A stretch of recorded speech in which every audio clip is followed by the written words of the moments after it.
नमस्कार स्टूडेंट्स। आज का जो टॉपिक लेकर के आई हूँ वह टॉपिक समकालीन भारत भाग 2 कक्षा 10 का टॉपिक है। यह प्रतियोगी परीक्षा की तैयारी करने वाले बच्चों तथा क्लास 10th के बच्चों दोनों के लिए समान उपयोगी है, क्योंकि प्रतियोगी परीक्षा की तैयारी करने वाले बच्चों को हमेशा ऑथेंटिक बुक में से ही पढ़ना चाहिए। तो यह मैं वीडियो लेकर के आई हूँ जो दोनों के लिए समान उपयोगी है। इसमें हम बात करते हैं कि कौन कौन से जो चैप्टर्स हैं वो इसमें आते हैं। तो हम बात करें संसाधन एवं विकास, नेक्स्ट हम बात करें वन एवं जीव संसाधन, जल संसाधन, कृषि, खनिज एवं ऊर्जा संसाधन, विनिर्माण उद्योग तथा राष्ट्रीय अर्थव्यवस्था की कुछ रेखाएं प्लस कुछ शब्दावली दी हुई है जिनकी हम विस्तार से चर्चा करेंगे। आज का जो हमारा टॉपिक रहेगा वह टॉपिक है संसाधन एवं विकास। देखिए स्टूडेंट्स, आप इसको डाउनलोड भी कर सकते हैं और आप अगर आपके पास में बुक अवेलेबल नहीं है तो आप इसका स्क्रीनशॉट भी खींच सकते हैं। इसका लिंक मैं अपने डिस्क्रिप्शन बॉक्स में शेयर कर दूंगी कि कहाँ से आप इस बुक को डाउनलोड कर सकते हैं। तो देखिए, जब ये टॉपिक स्टार्ट करने की बात आती है तो हमें ये पता होना चाहिए कि संसाधन शब्द किसे कहते हैं। तो देखिए स्टूडेंट्स, संसाधन शब्द से तात्पर्य आसान भाषा से अगर समझें तो आसान भाषा में जो चीज़, जो वस्तु हमारे जीवन को सुगम बनाती है, हमारे जीवन को जीने को आसान करती है, वह संसाधन है। जैसे कि गर्मी के मौसम में पंखा चला दो या एसी चला दो, उससे हमारा जीवन आसान होता है।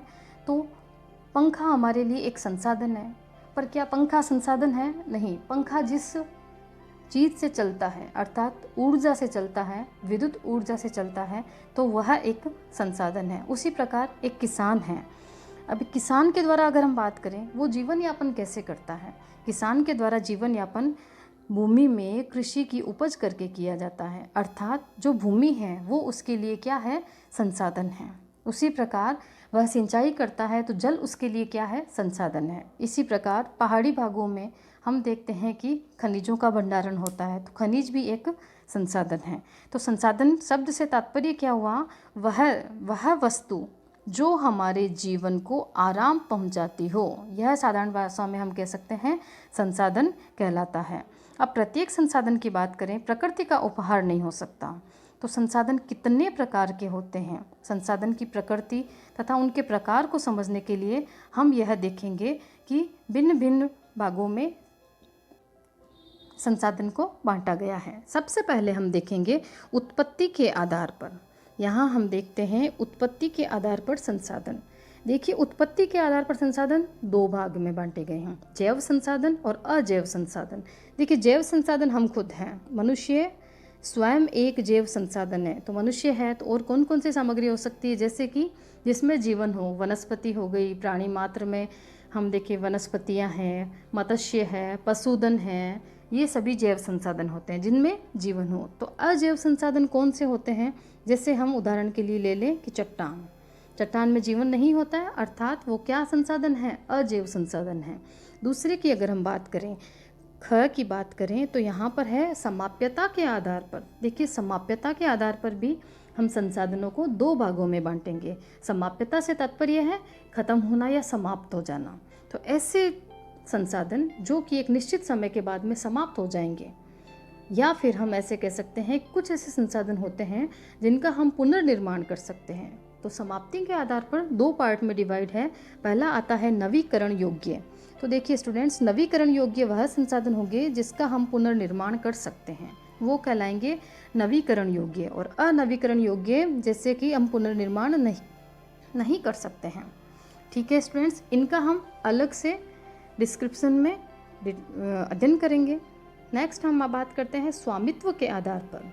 स्वामित्व के आधार पर हम इनको चार पार्ट में डिवाइड करेंगे। स्वामी मतलब कौन होता है?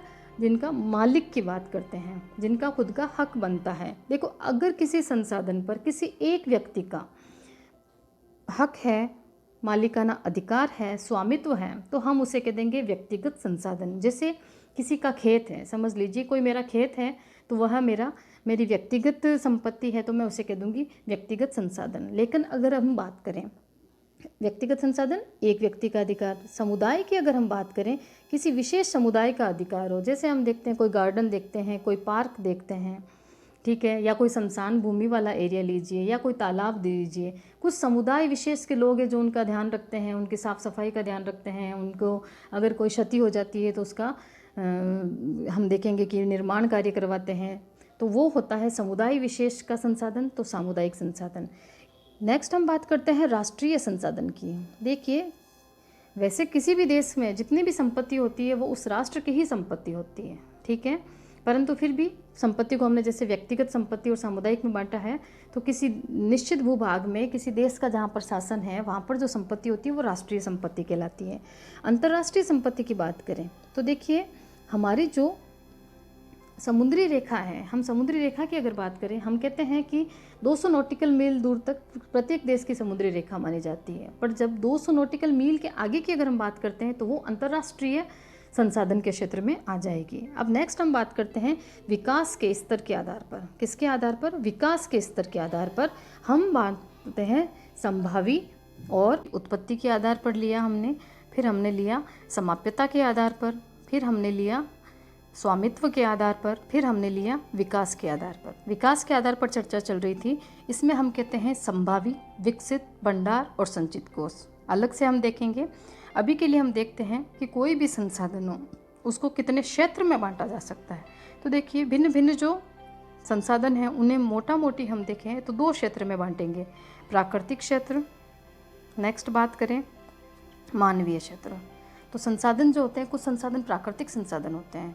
देखिए, कुछ व्यक्तियों की एक मानसिकता होती है कि संसाधन जो है वो एक प्राकृतिक उपहार है, तो ये बात गलत है, क्योंकि कुछ ऐसे संसाधन भी होते हैं जो मानवीय क्रियाओं का परिणाम होते हैं। अर्थात हम आसान भाषा में समझें तो मनुष्य के द्वारा बनाए जाते हैं, वह संसाधन हो जाएगा मानवीय संसाधन, और जो प्रकृति की देन होती है वह हो जाएगा प्राकृतिक संसाधन। अब प्राकृतिक संसाधन में ही कुछ संसाधन ऐसे होते हैं जिनका मनुष्य के द्वारा प्रौद्योगिकी का प्रयोग करके अपनी आर्थिक व्यवस्था को तेज करने के लिए, आर्थिक दृष्टि को सुदृढ़ करने के लिए उनका पुनर्निर्माण कर दिया जाता है, तो हम उन्हें कहेंगे मानवीय संसाधन। सबसे पहले हम प्राकृतिक संसाधन की बात करें, नवीकरणीय योग्य और अनवीकरणीय योग्य। अब नवीकरणीय योग्य देखते हैं। सबसे पहले थोड़ा सा जानकारी मैं दे चुकी हूँ, वह संसाधन जिनका पुनर्निर्माण किया जा सकता हो।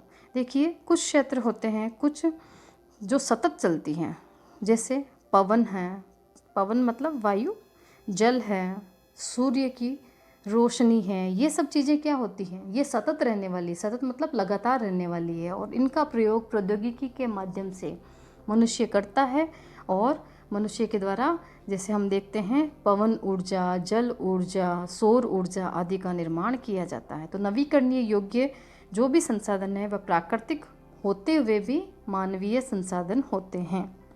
नेक्स्ट हम बात करते हैं जैव संसाधन। तो जैव संसाधन में सबसे बड़ा जैव संसाधन में पहली बात कर दूं, मनुष्य स्वयं होता है। कौन होता है? मनुष्य। उसके अलावा अगर हम देखें जितनी भी वनस्पतियां हैं, वन हैं, वन्य जीव हैं, वो सभी जैव संसाधन के अंतर्गत आते हैं।